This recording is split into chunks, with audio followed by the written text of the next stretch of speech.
Coucou, je suis ravie de vous retrouver aujourd'hui pour un petit book haul. Donc tous mes achats effectués au mois d'octobre, j'ai acheté 13 livres, 4 en format numérique et 9 en format papier.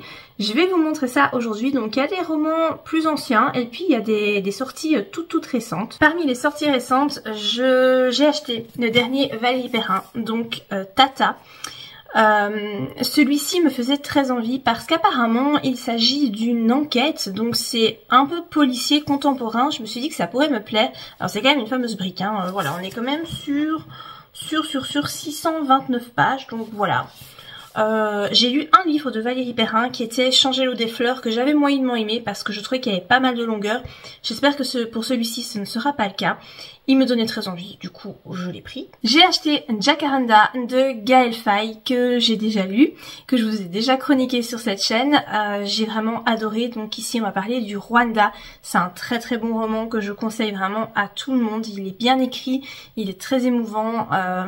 Vraiment voilà, que l'on connaisse le Rwanda ou pas, comme c'était mon cas, je ne connaissais rien sur ce pays, et ben j'en ai beaucoup appris avec ce roman et vraiment je le conseille. J'ai acheté Madeleine avant l'aube de Sandrine Colette. Donc c'est publié chez JC Lattès. Je l'ai vu énormément de fois passer, surtout sur TikTok, et avec toujours de très bons avis. Apparemment c'est émouvant, enfin voilà, apparemment c'est un très bon roman, donc du coup ça m'a donné beaucoup envie. Moi quand je vois comme ça un livre qui revient énormément, alors il y a des gens ça les rebute, ils n'ont justement pas envie de rentrer dans le moule et de lire le livre. Moi au contraire ça attise ma curiosité et j'ai très envie de me faire ma propre opinion. Du coup je l'ai acheté, il est pas très long en plus, je pense qu'il se lira assez vite. Voilà, j'espère qu'il tiendra ses promesses. J'ai acheté un livre de cuisine paru tout récemment, donc c'est Mes petites douceurs cosy des 4 saisons de Caroline Millet. Caroline Millet, donc c'est Caroline du site Caro from Moonland, qui a aussi une chaîne YouTube, etc., qui fait ses propres illustrations, ses mugs, ses propres bouquins. Ici, elle s'est associée à Albin Michel pour sortir ce livre de cuisine. Donc ce sont toutes des recettes de mamie, des recettes faciles à faire, qui demandent pas énormément d'ingrédients, qui demandent pas non plus un temps de préparation de malade, et chacune des recettes est illustrée à l'aquarelle, et ça moi c'est un truc que j'adore. Le livre est divisé en 4 parties, donc il y a des recettes pour les 4 saisons et vraiment c'est très bien fait. Je vais vous montrer quelques exemples. Donc voilà, comme ça c'est ce que vous pouvez trouver, donc vous voyez avec les illustrations, donc avec l'écriture comme ça pour la recette. Et alors à chaque fois que vous avez une nouvelle saison, vous avez un petit texte. Par exemple ici pour le printemps, voilà, ça c'est ce qui illustre le printemps. Et puis vous avez voilà un petit texte comme ça sur le printemps avec des petites anecdotes, etc.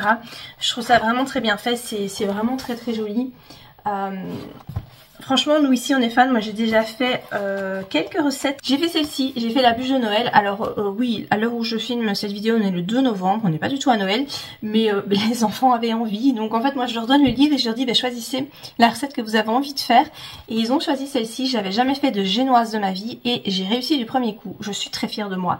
Donc j'ai suivi la recette telle qu'elle était retranscrite et ça a très bien fonctionné. Donc voilà, j'ai déjà fait plusieurs petites recettes là-dedans et franchement elles sont très bonnes et elles sont pas difficiles à faire. Ensuite j'ai acheté, donc ça c'est un livre qui est paru en 2024 mais je sais pas exactement quelle est la date de parution. Donc c'est Agence Perdido de Victor Dixon, c'est le tome 1, Les Derniers Retrouveurs, c'est publié chez Bayard Jeunesse. Donc ici on est sur un roman pour plus jeunes apparemment, mais écoutez il y a quand même pas mal de pages, on est sur un peu plus de on est sur ouais 460 et des pages. Je l'ai gentiment montré à ma fille de 11 ans et demi, elle m'a dit non c'est trop. Voilà, donc je ne sais pas pour quel âge exactement c'est, mais moi je me suis dit que ça pourrait très bien me convenir. Victor Dixon j'adore. J'ai lu pas mal de livres à lui et franchement à chaque fois je passe un très bon moment. Donc du coup j'ai pris cette belle édition avec le jaspage, c'est l'édition en dur, voilà. Elle me faisait très envie, je la trouvais très jolie, du coup j'ai pas hésité et j'ai pris celle-ci. J'ai craqué pour cette très belle édition de Babel, donc de R.F. Kuang. Donc c'est publié chez De Saxus. Encore une fois, j'ai pris l'édition reliée avec le jaspage. Voilà, j'avais envie, tout simplement. J'avais envie de lire le bouquin et je me suis dit, bon allez, tant qu'à faire, autant prendre l'édition à 30 balles, hein. Tant qu'à faire, je la trouve très belle. Il y a, c'est écrit tout petit. Il y a énormément de pages, je sais pas combien il y a de pages, il y en a quasiment 800. Donc voilà, il va falloir se motiver pour le lire, se motiver aussi pour le porter parce que c'est vraiment lourd. Donc même voilà, quand tu le lis, tu te fais du muscle en le lisant, c'est nickel. Donc voilà, j'ai vu que des bons avis sur ce roman. Apparemment c'est nickel pour ceux qui aiment l'étymologie, ce qui est mon cas. Donc je pense que ça devrait me plaire, je l'espère en tout cas, vu que j'ai claqué 30 € pour ce bouquin. J'ai acheté Lune froide sur Babylone de Michael McDowell, donc c'est publié chez Monsieur Toussaint Louverture. Alors celui-là c'est un roman qui date, puisque Michael McDowell malheureusement est décédé. Mais Monsieur Toussaint Louverture est en train de publier... je sais pas s'ils vont publier l'œuvre dans son entièreté de Michael McDowell, mais en tout cas ils sont en train de publier certains de ses romans. Je les ai tous lus jusqu'à présent, je les ai tous aimés, donc du coup voilà, je me suis procuré le dernier en date. Apparemment de ce que j'ai compris, ici on est sur une histoire assez horrifique, donc voilà, je pense que ça me plaira.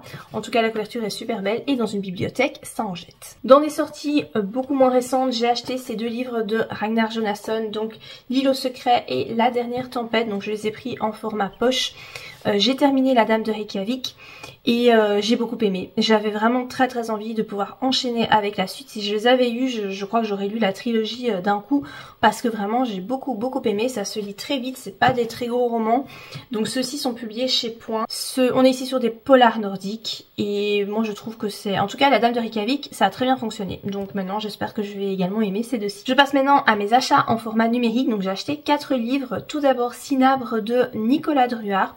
Nicolas Druard, j'ai lu 3 romans à lui, 2 que j'ai adoré, un que j'ai un peu moins aimé, mais c'était quand même pas trop mal. Du coup, j'ai très envie de lire les autres œuvres de Nicolas Druard. Je me suis procuré celui-là, je vous avoue que je sais même pas de quoi ça parle, mais à mon avis, ça va encore être glauque, très noir. Voilà, on est encore une fois ici à mon avis sur un thriller, donc je vous en reparlerai dès que je l'aurai lu. J'ai également acheté Fracture de Franck Tillier, celui-là je l'ai déjà lu, je vous l'ai déjà chroniqué. On est ici donc sur un roman assez noir, encore une fois, un thriller psychologique. Donc ici on va vraiment parler d'une maladie mentale bien particulière. C'était un très chouette roman, j'ai eu un peu peur quand je l'ai démarré de par la maladie qui est présentée, mais au final je pense que l'auteur a fait beaucoup de recherches parce que c'est relativement plausible, donc c'est un roman que je peux vous conseiller. Il était vraiment très bien. C'était un page turner, j'avais pas envie de m'arrêter. J'ai également acheté Hurlement de Alexis Lepsker, donc c'est le 3e tome de sa trilogie. J'ai lu le premier tome qui était donc Les Poupées et je n'ai malheureusement pas encore lu le 2e tome. J'attendais qu'il baisse de prix pour l'acheter en numérique, mais malheureusement il est toujours très cher, je crois qu'il est toujours à presque 14 balles. Ici il y avait une grosse promo sur Hurlement, donc je l'ai payé vraiment pas cher du tout, du coup je l'ai pris et je me suis dit que j'allais attendre pour le lire, je vais attendre de trouver le tome 2 pas trop cher. Donc ici on est aussi sur des thrillers psychologiques assez glauques, assez noirs.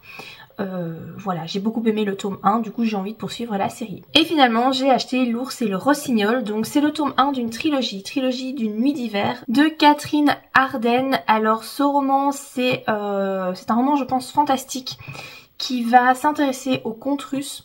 Je l'ai acheté sur avis de Margot Liseuse. Elle a apparemment adoré cette trilogie et je pense qu'elle a même préféré le tome 2 au tome 1, mais bon voilà, on va commencer par le début. Voilà, je me suis dit si j'ai envie de me lire un petit roman fantastique, pourquoi pas celui-là. Du coup il était en promo, je l'ai acheté et je vous en reparlerai dès qu'il sera lu. Donc voilà par rapport à mes 13 achats de ce mois d'octobre. N'hésitez pas à me dire les livres que vous avez achetés, si vous les avez déjà lus et si vous les avez appréciés.